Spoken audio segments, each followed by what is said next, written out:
तो आइए student start करते हैं अपनी आज की क्लास, जिसमें हम आगे बढ़ाएंगे क्लास 11th अकाउंटिंग का topic theory base of accounting. So students, theory base of accounting में अकाउंटिंग प्रिंसिपल्स का टॉपिक हमारा चल रहा है, जिसका पहला पार्ट हमने कर लिया है, जिसमें मैंने आपको बिजनेस एंटिटी कॉन्सेप्ट अच्छे से करा दिया था।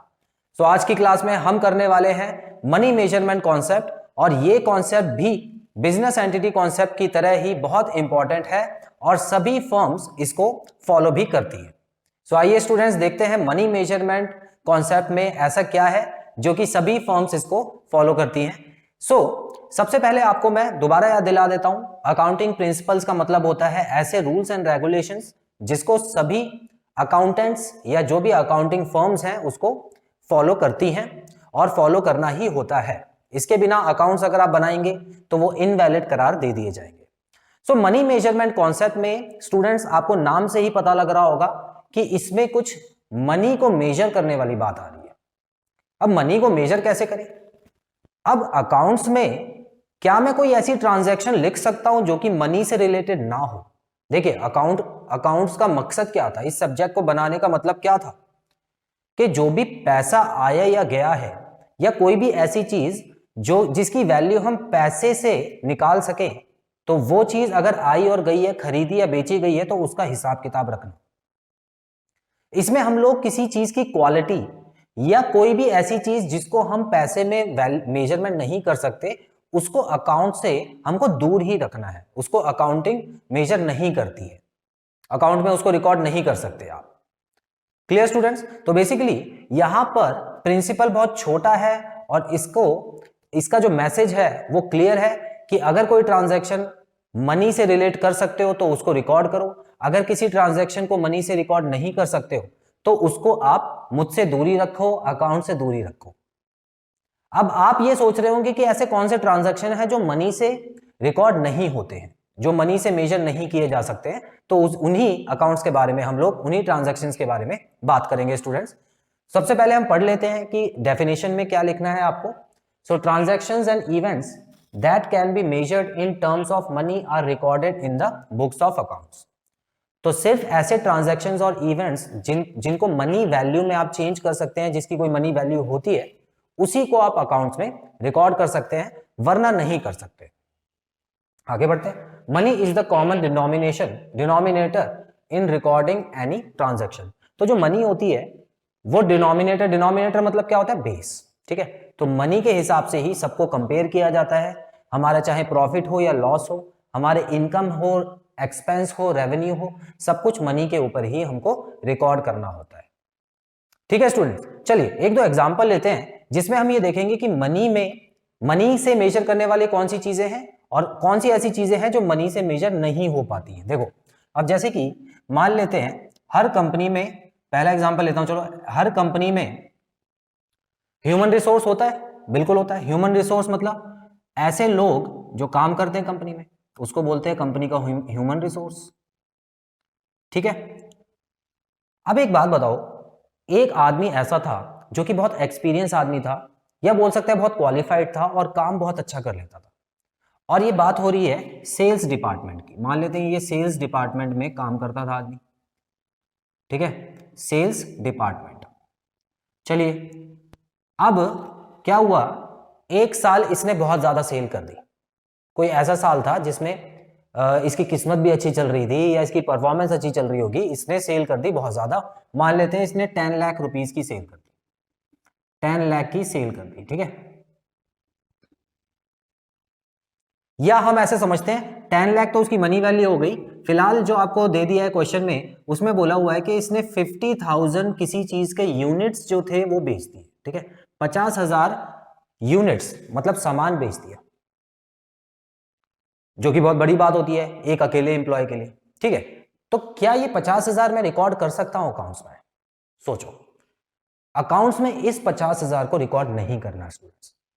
कभी भी कितनी सेल हुई है, इसका मतलब होता है कि कितने रुपए की सेल हुई है, ना कि कितना सामान बेचा गया है।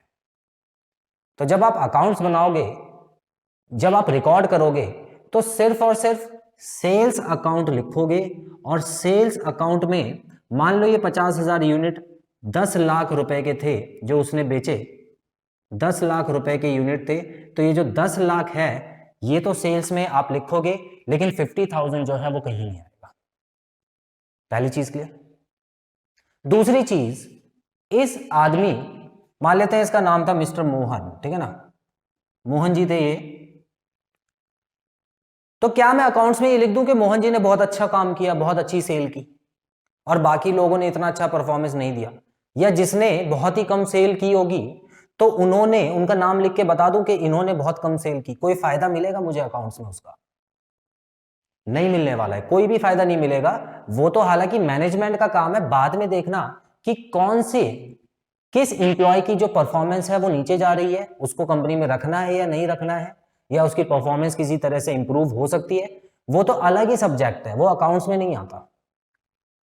अकाउंट्स में तो जितनी सेल की गई है, जितने की, उसको रुपए में निकालो और अपना आंसर बताओ, सीधा सीधा अकाउंट्स उसमें बनाओ, ठीक है। तो इसमें आप ऐसा समझो जो मनी है उसी को भगवान मान के चला जाता है, बाकी चीजों को इग्नोर करते हैं। एक और एग्जांपल लेंगे, एग्जांपल नंबर 2।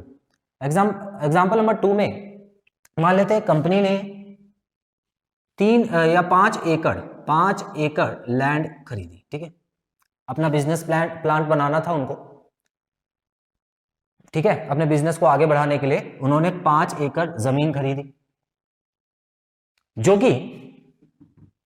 कि थी 1 करोड़ की, ठीक है, चलिए मान लेते हैं 1 करोड़ की जमीन थी। अब एक बात बताओ, क्या ये जो 5, ये मैंने जो डिजिट लिखा है 5, वो कहीं डाल सकता हूं मैं? बिल्कुल नहीं डाल सकता। क्यों? क्योंकि ये मनी मेजरमेंट नहीं है। हालांकि इसकी मनी, इसको अगर मैंने मनी में मेजर किया तो मेरा आ गया 1 करोड़, जो कि रुपए में आया है। तो मैं लैंड के सामने जब भी रिकॉर्ड करूंगा ना स्टूडेंट्स, देखिए लैंड जब रिकॉर्ड करूंगा तो मैं उसके सामने सिर्फ और सिर्फ 1 करोड़ रुपए डालूंगा। मुझे 5 एकड़ हो या 10 एकड़ हो ये लिखने की जरूरत नहीं है।